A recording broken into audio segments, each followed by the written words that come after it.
वाले हैं।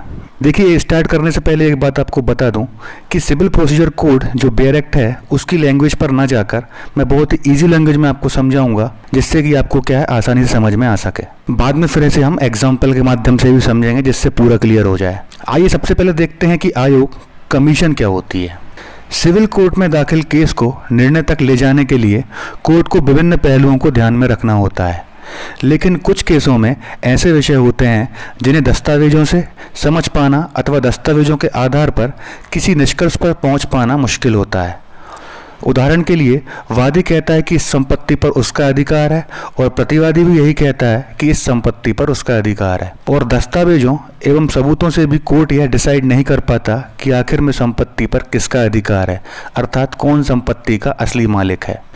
ऐसी स्थिति में कोर्ट विवाद की भौतिक स्थिति अर्थात विवादित स्थान की असल स्थिति को समझने के लिए एक अधिकारी नियुक्त करता है। यह अधिकारी अपनी टीम के साथ विवादित स्थान पर जाकर विवाद की स्थिति को समझने की कोशिश करता है कि वास्तव में विवादित जगह पर क्या स्थिति है। मौका स्थल की पूरी जांच की जाती है और फिर यही अधिकारी अपनी लिखित रिपोर्ट तैयार कर कोर्ट के सामने पेश करता है। इस अधिकारी को ही कोर्ट कमिश्नर कहा जाता है और कोर्ट के द्वारा दिया गया ऐसी कार्रवाई करने का आदेश आयोग ही क्या है, कमीशन कहलाता है। अर्थात जब दस्तावेजों और सबूतों के माध्यम से भी कोर्ट यह समझ नहीं पाता कि संपत्ति पर असली अधिकार किसका है, तो ऐसी स्थिति में क्या है, कोर्ट एक कमीशन जारी करता है, अर्थात एक आदेश जारी करता है और एक अधिकारी नियुक्त करता है जो कि क्या है उस जगह पर स्थान पर जाकर क्या है उसकी जांच कर सके कि असल में वहाँ पर स्थिति क्या है। तो कोर्ट के द्वारा दिया गया ऐसा आदेश क्या है, कमीशन कहलाता है, और जिस व्यक्ति को वो क्या है नियुक्त करता है ऐसी जांच करने के लिए, उसे क्या है कमिश्नर कहा जाता है। आइए जरा काशी विश्वनाथ केस और जो ज्ञानवापी मस्जिद है उसका असली विवाद क्या है और कोर्ट ने फिलहाल में जो आदेश जारी किया है अर्थात कमीशन जारी किया है और कमिश्नर नियुक्त किया है, उस पर हम चर्चा करते हैं। अब यहाँ पर आप एक मस्जिद देख रहे हैं। ये मस्जिद कहाँ है? वाराणसी में है, जहाँ पर काशी विश्वनाथ मंदिर है, और जस्ट उसी के सामने क्या है, ये मस्जिद बनी है उसी परिसर में। अब हिंदू पक्ष कह रहा है कि मंदिर को तोड़कर ये क्या है मस्जिद बनाई गई है, और ये मुस्लिम पक्ष जो है प्रतिवादी पक्ष ये कह रहा है कि मस्जिद क्या है पहले से ही वहाँ पे 400 सालों से चली आ रही है। अब हिंदू पक्ष का ये कहना है कि पहले यहाँ पे क्या है मंदिर था, अर्थात क्या है हजारों सालों से यहाँ पर विश्वेश्वरनाथ प्रभु भोलेनाथ का निवास स्थान था, उनका मंदिर था। औरंगजेब ने क्या है 16वीं सदी में से क्या है तोड़कर मस्जिद बना दी थी। हिंदू पक्ष ने कोर्ट में अपने दावे भी रखे हैं, अर्थात हिंदू पक्ष जो वादी पक्ष है उसका कहना है कि मस्जिद के पीछे की जो दीवार है वह क्या है मंदिर की ही दीवार है, उस पर सांतिया है, त्रिशूल है, डमरू है और कई प्रकार की ऐसी नक्काशी है। साबित होता है कि यह दीवार क्या है मंदिर की ही दीवार थी, इसे तोड़कर मस्जिद बनाई गई है। इसके लिए वह क्या है कोर्ट में यह क्या है दस्तावेज प्रस्तुत करता है। ये फोटो आपको दिख रही है मस्जिद के पीछे की। लेकिन मुस्लिम पक्ष जो है वह कह रहा है दीवार क्या है मस्जिद का ही हिस्सा है, ऐसा मंदिर कोई भोलेनाथ का कभी क्या है गिराया ही नहीं गया, तोड़ा ही नहीं गया, यह मस्जिद 400 सालों से यहाँ पे है। और प्रतिवादी पक्ष अर्थात मुस्लिम पक्ष जो है वह क्या है सामने से यह दस्तावेज अर्थात यह सबूत पेश करता है कोर्ट में कि मस्जिद तो ऐसी दिखती है। अब कोर्ट के सामने ऐसे में यही समस्या आ रही है कि इस केस में क्या किया जाए। भाई हिंदू पक्ष यह तस्वीर दिखा रहा है, मुस्लिम पक्ष यह तस्वीर दिखा रहा है, तो सच कौन है? तो ऐसी स्थिति में क्या है कोर्ट क्या है कमीशन जारी करता है, अर्थात एक आदेश जारी करता है कि किसी अधिकारी को नियुक्त किया जाए। वह अधिकारी क्या है इस परिसर में आकर अर्थात जो विवादित स्थल है यहाँ पर आकर इसकी जांच करे, इसकी वीडियोग्राफी करे, इसकी तस्वीरें ले और अपनी एक रिपोर्ट तैयार करके क्या है कोर्ट में पेश करे, जिससे यह क्या है क्लियर हो सके कि आखिर वहाँ पर स्थिति क्या है, वहाँ पर दीवार है कि नहीं ऐसी, क्या वह दीवार मस्जिद का ही हिस्सा है या अलग से बनी है, और क्या क्या नक्काशी उस दीवार में है, मस्जिद के अंदर क्या है। तो इस प्रकार की सभी जांचें कर क्या है वह अधिकारी क्या है एक रिपोर्ट तैयार करे और कोर्ट में पेश करे, जिससे क्या है यह स्थिति क्लियर हो सके कि मौके पर स्थिति क्या है, कौन सही है कौन गलत है। तो कोर्ट के द्वारा ऐसी जांच करने का आदेश जो दिया जाता है वही क्या है कमीशन कहलाता है, और जिस व्यक्ति को ऐसी जांच करने के लिए नियुक्त किया जाता है उसे क्या है कमिश्नर कहा जाता है या कोर्ट कमिश्नर कहा जाता है। भाई आप सभी जानते भी हैं कि कोर्ट ने क्या है ऐसा आदेश क्या है इस मामले में दिया था, जिसमें 3 दिन इस परिसर की जांच हुई, 3 अधिकारी नियुक्त किए गए जो इसकी जांच कर सकें। उन्होंने इस पूरे परिसर की क्या है वीडियो रिकॉर्डिंग की, फोटोग्राफ्स क्लिक किए और एक रिपोर्ट तैयार की है जो कि क्या है 1-2 दिन के अंदर कोर्ट में पेश होने वाली है। आइए जरा चर्चा करते हैं कि सीपीसी में कहाँ इन नियमों का प्रावधान दिया गया है कि कोर्ट ऐसा कोई कार्य कर सके, अर्थात जो कमीशन जारी करता है किस धारा या आदेश के तौर पर करता है, और जो कमिश्नर नियुक्त किया जाता है वह किस धारा और आदेश के तौर पर किया जाता है। इस पर हम क्या है अच्छे से चर्चा करेंगे। सिविल प्रक्रिया संहिता सीपीसी की धारा 75 के अनुसार अदालत को कोर्ट कमिश्नर नियुक्त करने का अधिकार है। ऊपर उदाहरण के माध्यम से बताई गई स्थिति सिर्फ एक ही स्थिति है, जबकि सीपीसी की धारा 75 के अनुसार ऐसी कुल 7 स्थितियां हैं जिनमें कोर्ट कमीशन जारी कर सकता है, और ऐसी कमीशन जारी होने के बाद क्या प्रक्रिया अपनाई जाएगी यह बताया गया है आदेश 26 में। अर्थात जो मौका स्थल पर जांच करने वाली है क्या है, एक स्थिति हमने ऊपर डिस्कस की है, ज्ञानवापी मस्जिद और काशी विश्वनाथ मंदिर जो है उसके माध्यम से। इस प्रकार क्या है 7 अलग अलग स्थितियां हैं जब कोर्ट क्या है कमीशन जारी कर सकता है और कमिश्नर नियुक्त कर सकता है। उन स्थितियों के बारे में हम डिस्कस करेंगे। सीपीसी की धारा 75 में बताया गया है कमीशन के बारे में, और प्रक्रिया क्या अपनाई जाएगी वह बताया गया है आदेश 26 में। तो आपकी सहूलियत के लिए मैंने क्या किया है कि उन 7 स्थितियों को बता दिया है जो धारा 75 में बताई गई हैं, और कौन सी स्थिति पर आदेश 26 का कौन सा नियम लागू होगा यह भी मैंने क्या है यहाँ पर रख दिया है, जिससे क्या है आपको आसानी हो समझने में।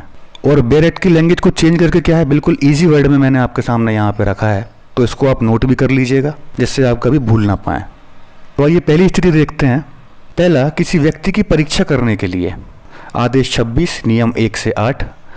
किसी व्यक्ति की परीक्षा करने के लिए कमीशन वहाँ जारी किया जाएगा जहाँ किसी व्यक्ति को न्यायालय में उपस्थित होने से उन्मुक्ति अर्थात छूट मिल गई हो, या जो बीमार हो या अंग शैथिल्य के कारण न्यायालय में हाजिर होने में असमर्थ है। ऐसा कमीशन तभी जारी किया जाएगा जब ऐसा करना न्यायालय आवश्यक समझे, और ऐसे कारणों को अभिलिखित किया जाएगा। कमीशन जारी करने का आदेश न्यायालय स्वप्रेरणा से या किसी पक्षकार या उस साक्षी के आवेदन पर जिसका परीक्षण किया जाना है दे सकेगा, किंतु ऐसा आवेदन शपथ पत्र द्वारा या अन्यथा समर्थित होना चाहिए। अर्थात कोर्ट क्या है किसी व्यक्ति को क्या है एग्जामिन करना है, और वो व्यक्ति क्या है उसे न्यायालय से छूट मिली हुई है, मतलब कोर्ट में गैर हाजिरी उसकी स्थायी चल रही है, या वह बीमार हो कोर्ट नहीं आ सकता, या क्या है अंग शैथिल्य अर्थात पैरालाइज्ड वगैरह हो गया हो। तो ऐसी स्थिति में क्या है कोर्ट एक कमीशन जारी करेगा और एक अधिकारी नियुक्त करेगा कि वह अधिकारी क्या है उस व्यक्ति के पास जाए और उसको क्या है एग्जामिन करे। ऐसा कमीशन तभी जारी किया जाएगा जब न्यायालय ऐसा करना आवश्यक समझे, अर्थात न्यायालय को आवश्यक लगना जरूरी है कि कमीशन यहाँ पर जारी किया जाए, अन्यथा फालतू में यह कार्रवाई करने की ज़रूरत नहीं है। और जारी क्यों कर रहा है ऐसे कारणों को भी क्या है लिखेगा। अब यहाँ आती है मेन चीज़ एक कि कमीशन जारी करने का आदेश क्या है न्यायालय स्वप्रेरणा से, मतलब अपनी प्रेरणा से या अपने विवेक से ले सकता है, या फिर प्रतिवादी या वादी कोई भी पक्षकार ऐसा आवेदन करता है धारा 75 के तहत तो भी क्या है जारी किया जा सकेगा। और जो भी पक्षकार ऐसा आवेदन देगा कमीशन जारी करने के लिए उसके साथ क्या है वह शपथ पत्र पर उसे क्या है समर्थित करेगा, अर्थात उसके समर्थन में क्या है आवेदन के साथ क्या है शपथ पत्र भी देना होगा उसे। आइए अगली स्थिति देखते हैं। सेकंड, स्थानीय अन्वेषण करने के लिए आदेश 26 नियम 9 एवं 10। न्यायालय जब उचित समझे स्थानीय अन्वेषण करने के लिए निम्न उद्देश्य की पूर्ति हेतु कमीशन जारी कर सकेगा। क, किसी विवादग्रस्त विषय के स्पष्टीकरण के लिए। ख, किसी संपत्ति का बाजार मूल्य अभिनिश्चित करने के लिए। एवं ग, अंतःकालीन लाभ नुकसानी डैमेजेस या वार्षिक शुभ लाभ एनुअल नेट प्रॉफिट्स के अभिनिश्चयन के लिए। अर्थात यदि किसी विवादित स्थल की जांच करनी है तो न्यायालय क्या है कमीशन जारी करेगा। ऊपर हमने जो उदाहरण समझा था मंदिर और मस्जिद का, कोर्ट ने क्या है विवादग्रस्त विषय के स्पष्टीकरण अर्थात दूसरी स्थिति को देखते हुए क्या है वो कमीशन जारी किया था। यह दूसरा जो देख रहा है स्थानीय अन्वेषण के लिए यह वही स्थिति है। इसी के आधार पर कोर्ट ने क्या है कमीशन जारी किया है और कमिश्नर नियुक्त किया है कि वह क्या है विवादग्रस्त विषय को क्या है स्पष्ट कर सके, वहाँ जाके क्या है जांच कर सके। या किसी संपत्ति का बाजार मूल्य क्या चल रहा है करंट में उसका पता लगाने के लिए, या फिर किसी प्रकार का लाभ नुकसानी या वार्षिक शुद्ध लाभ एनुअल नेट प्रॉफिट क्या है उसको जानने के लिए। तीसरी स्थिति आती है लेखाओं खातों की परीक्षा या उनका समायोजन करने के लिए। आदेश 26 नियम 11 से 12 में बताया गया है इसकी प्रक्रिया क्या होगी। एक केस में यदि कोर्ट को लगता है कि वाद में शामिल खातों को सत्यापित अर्थात वेरीफाई करना आवश्यक है तो कोर्ट ऐसे खातों की जांच करने के लिए एक आयोग कमीशन जारी कर सकता है और एक आयुक्त अर्थात कमिश्नर की नियुक्ति कर सकता है। नियम 11, ऐसी नियुक्ति करते समय कोर्ट विशेष ध्यान रखता है। कोर्ट केवल ऐसे व्यक्ति की नियुक्ति करता है जो ऐसे अभिलेखों रिकॉर्ड की जांच करने के लिए सक्षम हो। आयुक्त अर्थात कमिश्नर द्वारा प्रस्तुत रिपोर्ट को कोर्ट द्वारा साक्ष्य माना जाता है। नियम 12। अर्थात किसी प्रकार का खाता है, जैसे बही खाता होते हैं, तो इनकी जांच करने के लिए भी कोर्ट क्या है, कमीशन जारी कर सकता है और किसी को क्या है, कमिश्नर नियुक्त कर सकता है। और ऐसे व्यक्ति को ही कमिश्नर नियुक्त करेगा जिसे क्या है, ऐसे खातों की क्या है, जानकारी हो। और ऐसे आयुक्त अर्थात कमिश्नर द्वारा प्रस्तुत रिपोर्ट को कोर्ट क्या है, साक्षरता सबूत मानता है। नियम 12। फोर्थ है विभाजन करने के लिए, आदेश 26 नियम 13 से 14। कोर्ट संपत्ति के विभाजन के लिए भी कमीशन जारी कर सकता है। मान लीजिए कोर्ट ने वाद संपत्ति के विभाजन अर्थात पार्टीशन के लिए एक प्रारंभिक डिक्री पारित की है। ऐसी स्थिति में कोर्ट डिक्री को पूरा करने के लिए एक आयुक्त अर्थात कमिश्नर की नियुक्ति कर सकता है। नियम 13। आयुक्त को संपत्ति को शेयरों में विभाजित करना होता है और इसे सूट डिक्री के अनुसार पार्टियों के बीच वितरित अर्थात डिस्ट्रीब्यूट करना होता है। इस तरह के विभाजन के पूरा होने के बाद आयुक्त अर्थात कमिश्नर को एक रिपोर्ट क्या है, प्रस्तुत करनी होती है। नियम 14। मान लीजिए एक केस में क्या है, 3-4 पार्टीज थे, तो कोर्ट ने क्या है, उसमें डिक्री दे दी और निर्णय दे दिया। अब निर्णय में जो संपत्ति थी अर्थात जो शेयर थे उनको क्या है, चारों पार्टी में क्या है, बराबर बराबर डिवाइड करना है। तो इसको डिवाइड करने के लिए भी कोर्ट क्या है, कमीशन जारी कर सकता है और कमिश्नर की नियुक्ति कर सकता है। और वह कमिश्नर क्या है, डिक्री के अनुसार क्या है, उन शेयरों को क्या है, सभी पार्टीज में बांट देगा। और ऐसे डिस्ट्रीब्यूशन अर्थात विभाजन पूरा हो जाने के बाद क्या है, जो आयुक्त अर्थात कमिश्नर होता है वह अपनी रिपोर्ट क्या है, प्रस्तुत करता है। नियम 14। अब फिफ्थ है किसी वैज्ञानिक तकनीकी या विशेषज्ञ अन्वेषण के लिए, आदेश 26 नियम 10A। जब कोर्ट को कोई वैज्ञानिक जांच करनी हो तो कोर्ट एक आयुक्त नियुक्त कर सकता है जो इस तरह की जांच के लिए जिम्मेदार होगा। उदाहरण के लिए विषय वस्तु अर्थात सब्जेक्ट मैटर में कच्चा माल रॉ मटेरियल के रूप में प्रयुक्त पदार्थ सब्सटेंस की पहचान करने के लिए कोर्ट वैज्ञानिक जांच करने के लिए कमीशन जारी कर सकता है और कमिश्नर की नियुक्ति कर सकता है। अर्थात किसी केस में क्या है, वैज्ञानिक की जांच करनी है, जैसे मान लीजिए कच्चे माल की जांच करनी, जो रॉ मटेरियल है उसकी जांच करनी है कि उसमें क्या क्या पदार्थ मिले हुए हैं, सब्सटेंस मिले हुए हैं। तो ऐसी जांच करने के लिए भी कोर्ट क्या है, कमीशन जारी कर सकता है और किसी व्यक्ति को उस जांच के लिए क्या है, कमिश्नर नियुक्त कर सकता है। सिक्स्थ है ऐसी संपत्ति का विक्रय करने के लिए जो शीघ्र और प्राकृत या क्षयशील है, आदेश 26 नियम 10C। ऐसी चल संपत्ति जो शीघ्र नष्ट होने वाली हो तथा जिसे सुविधापूर्वक संरक्षित नहीं किया जा सकता और जिसका विक्रय करना आवश्यक है, वह न्यायालय ऐसी संपत्ति के विक्रय के लिए कमीशन जारी कर सकेगा। मान लीजिए कोई संपत्ति है और वह क्या है, प्राकृतिक रूप से, मान लीजिए बारिश तेज हो गई या भूकंप आ गया तो वह क्या नष्ट हो सकती है और उसे संरक्षित रखना अर्थात प्रिजर्व करके रखना क्या है, संभव नहीं है। और कोर्ट को क्या है, ऐसी संपत्ति को क्या है, विक्रय करना आवश्यक है, नहीं तो वह नष्ट हो जाएगी। तो ऐसी स्थिति में भी कोर्ट क्या है, कमीशन जारी करेगा और कमिश्नर नियुक्त करेगा। वह क्या है, उस संपत्ति का विक्रय करेगा और विक्रय करने के बाद जो अपनी रिपोर्ट तैयार करेगा कि संपत्ति कितने में बेची गई, इसने ली, ये सब ब्यौरा तैयार करेगा और वह रिपोर्ट फिर क्या है, कोर्ट में प्रस्तुत करेगा।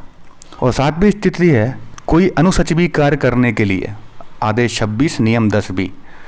अनुसचिवी कार्य से तात्पर्य वह प्रशासनिक कार्य, एडमिनिस्ट्रेटिव कार्य जो कोर्ट को करना है लेकिन न्यायिक प्रकृति का नहीं है, जैसे लेखांकन, अकाउंटिंग, गणना, कैलकुलेशन आदि। ऐसे कार्य में कोर्ट का बहुत मूल्यवान समय लगता है जिसका उपयोग क्या है, अन्य महत्वपूर्ण न्यायिक कार्रवाइयों में किया जा सकता है। अतः कोर्ट ऐसे कार्यों करने के लिए कोर्ट की ओर से एक आयुक्त अर्थात कमिश्नर नियुक्त करता है। अर्थात किसी प्रकार का क्या है, अकाउंट तैयार करना है, अकाउंटिंग करनी है या कैलकुलेशन गणना करनी है किसी प्रकार की, तब कोर्ट क्या है, न्यायिक कार्रवाइयों को छोड़कर इनको करने तो बैठेगा नहीं। तो ऐसी स्थिति में वो क्या है, यह काम करने के लिए क्या है, एक कमीशन जारी करेगा और कमिश्नर नियुक्त करेगा जो कि क्या है, कोर्ट की ओर से कार्य करेगा और ऐसी सभी अकाउंटिंग या गणनाएं करेगा। तो ये 7 स्थितियां हमने पढ़ी। किस स्थिति में आदेश 26 का कौन सा नियम लगता है, यह भी हमने जाना। ये 7 ही स्थितियां हैं जिनमें क्या है, कोर्ट क्या है, कमीशन जारी कर सकता है और उस कमीशन के अनुसार जो आदेश है उसकी जाँच करने के लिए क्या है, कमिश्नर नियुक्त कर सकता है। CPC की धारा 75 और आदेश 26 में हमें सभी प्रक्रियाएं देखने को